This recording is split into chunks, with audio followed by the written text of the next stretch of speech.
कसा आहे नितीन? हाय, जिवंत आहे मी. असं काय बोलतोय? तू बोलण्यासारखं काही ठेवलंच नाही. माझं जाऊ दे. तू कशी आहेस? ठीक आहे. खूप बदलला रे तू. तुझ्या बदलावं लागतं काळानुसार, वेळेला, आणि वेळेनुसार माणसाला बदलावं लागतं.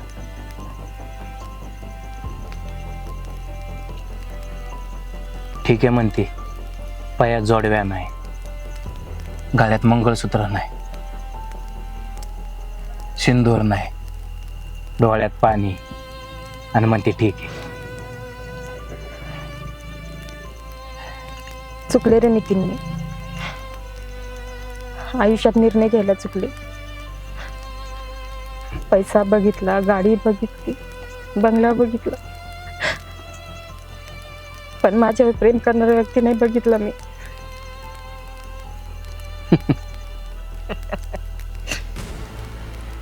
काय योगायोग आहे ना या. तुला आठवतं ती रात्र? 5 वर्ष 2 महिने 21 दिवस झाले त्या दिवसाला. बरोबर 5 वर्षे 2 महिने 21 दिवस. पैसा निवडलास तू. ह्याच अग्नीची शपथ घेतली होती तू. सरणावरच्या लाकडाची राख होईपर्यंत साथ देईन. जोपर्यंत माझ्या श्वासात श्वास आहे तोपर्यंत साथ देईन. राखही गेली आणि तूही गेली. चुकी झाली माझ्याकडून. माफ कर मला. काय म्हणली? काय म्हणली? परत बोल. माफ कर नितीन मला. चुकी झाली, माफ कर. अरे ज्यांनी जन्म दिला त्या आई वडिलांना देखील तुझ्यासाठी सोड. त्या मित्र संग बोलू नको, त्या मित्र संग बोलू नको. जीवाला जीव देणारे मित्र पण सोडले तू यास. काय आयुष्य सोडलं तू यास. आणि तू मला सोडलं. मला आणि माफ कर म्हणते.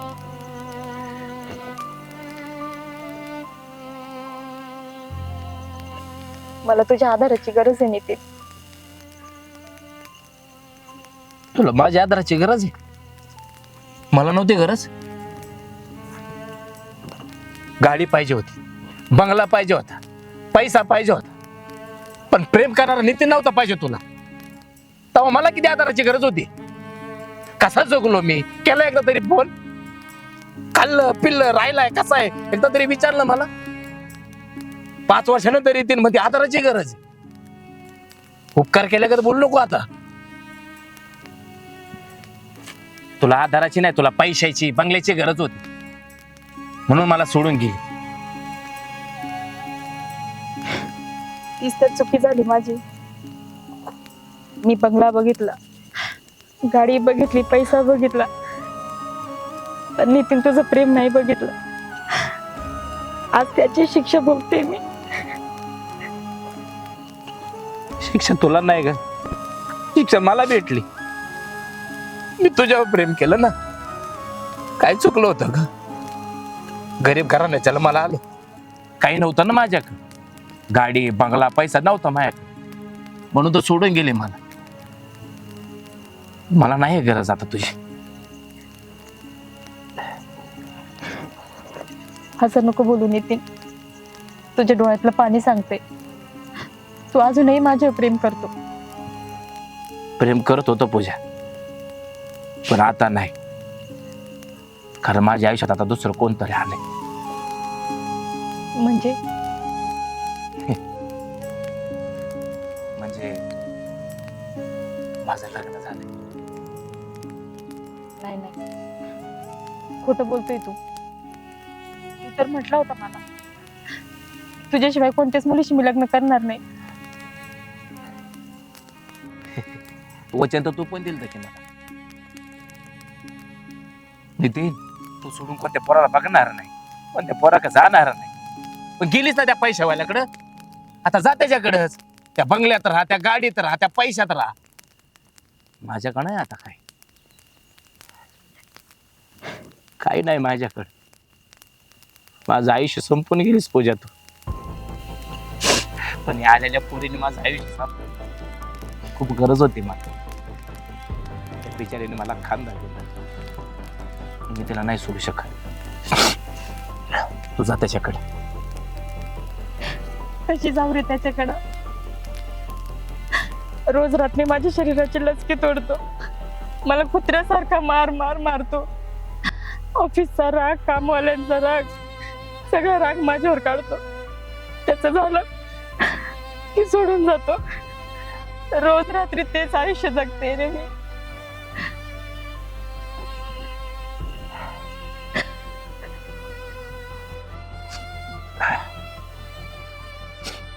तुझे एक सांगू, आपण ज्या रस्त्याने चालतो ना, त्या रस्त्यावर जर आपल्याला ठेस लागले ना, तर त्या ठेस लागताना त्या रस्त्याची काही चुकी नसते का? आपली चुकी असते. त्या रस्त्याला दोष देऊन काय उपयोग आहे? मलाही त्या रस्त्यावर चालायचं होतं. नेम्या वाटेत सोडून गेले आणि आता म्हणते गरज आहे. जाऊ दे. तू म्हणली भेटायला ये, मी भेटलो. मला आता जावं लागेल. माझी पोरगी माझी वाट बघत असेल. तुला मुलगी पण आहे. खूप गोड आहे ती. आणि एक सांगू, तुझ्यापेक्षा जास्त जीव आता फक्त तिच्यावरच आहे. कारण मला माहिती आहे मला ती कधी फसवणार नाही. येतो, काळजी घे. नितीन, मुलीचं नाव तर सांगून जा. तुला माहिती आहे पूजा, माझ्या पोरीचं नाव पूजा. बरोबर ओळखलं की.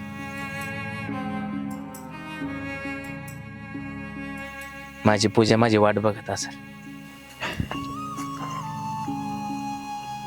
काळजी घे.